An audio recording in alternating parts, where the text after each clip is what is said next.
Welcome to Backyard Chickens UK and the ups and downs of keeping chickens in our back garden here in County Durham in the northeast of England. We invite you to join us as we continue on our chicken adventure.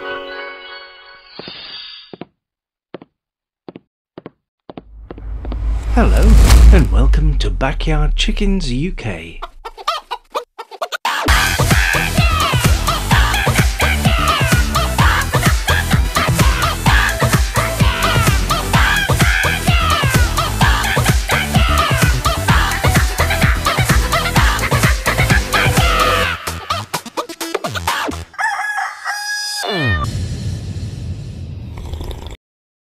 Well, we've done it again. We've added to our flock, but this time is the last time. Well, for a while anyway. But let me tell you all about it. Firstly, why not take a second or two to like this video and hit the subscribe button if you haven't already. Please don't forget you can leave a comment at the bottom too. It'd be great to hear from you. Well, as I told you in our last video, we wanted two Buff Orpington ladies to complement our rooster, Gregory, who we got originally to put the kibosh on the slight bullying issues we were experiencing within the dynamics of our mixed flock of girls. We were advised to have a Buff Orpington rooster as they have a distinctively deep crow, which was less likely to trouble our neighbours, who I have to say have been nothing but supportive of our little chicken operation. And they certainly appreciate the wonderful eggs. But Gregory's crow is quite different when you compare it to, a traditional cock crow. That iconic and very piercing cock-a-doodle-doo. In contrast, Gregory sounds almost like he's calling, "Where'd you go?"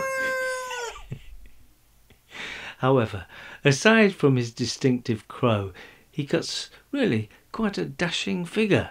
But, well, maybe dashing's not quite the word for it.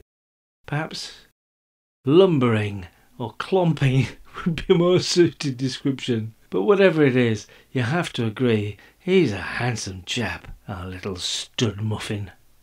And he takes his job very seriously too, I can tell you. So anyway, this Thursday, it found us trekking back up to Durham Hens, our premier poultry supplier. And this time returning with exactly what we went for, two Buff Orpington point of lay pullets. Now, point of lay means exactly that. They're just on the point of laying their first egg, and that means they're around 5 months old. Or to put it in perspective, they only hatched out of their eggs 19 weeks ago. Can you believe it?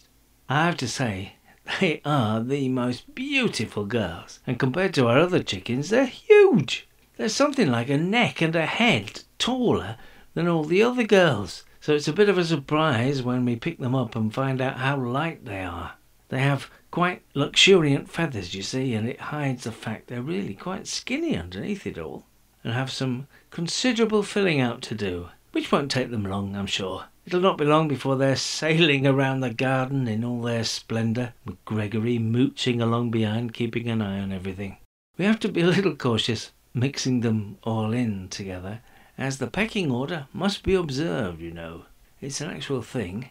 It comes from flocks of chickens. Each individual bird must find its proper place in the hierarchy, but you can't just chuck them all in and expect it to happen. Oh no, that could end up in a very sorry state, and someone could get killed, or at the very least badly hurt. So the way to go is softly, softly. We're keeping them pretty much separate but visible, so our other girls get used to seeing them about. Now luckily, we have the other two new point of lay girls, so we can give them some encouragement, as there's safety in numbers after all. At present, we're also letting all four sleep in our smaller separate coop, so there's no shenanigans going on first thing in the morning. Well, that would be a right start to your day, wouldn't it? However, I think in a day or two we can start letting them all sleep in the main coop and see how we go from there. There is one of our girls who is benefiting from this whole thing, and it's Polly. She's one of our expat ladies, and it's taking a lot longer in her recovery than the rest, who have all regained their lost feathers only now to start their annual molt. Polly, on the other hand, just hasn't really caught up.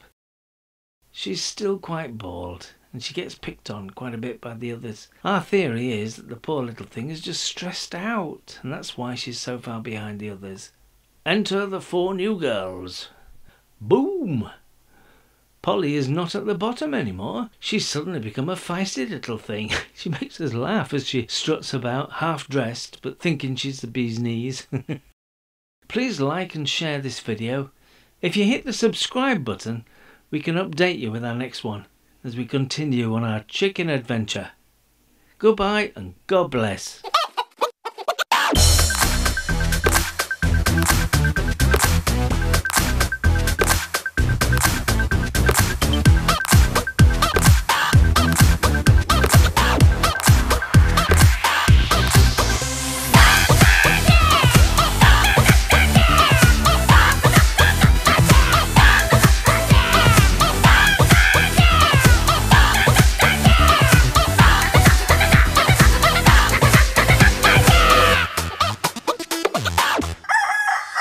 Mm.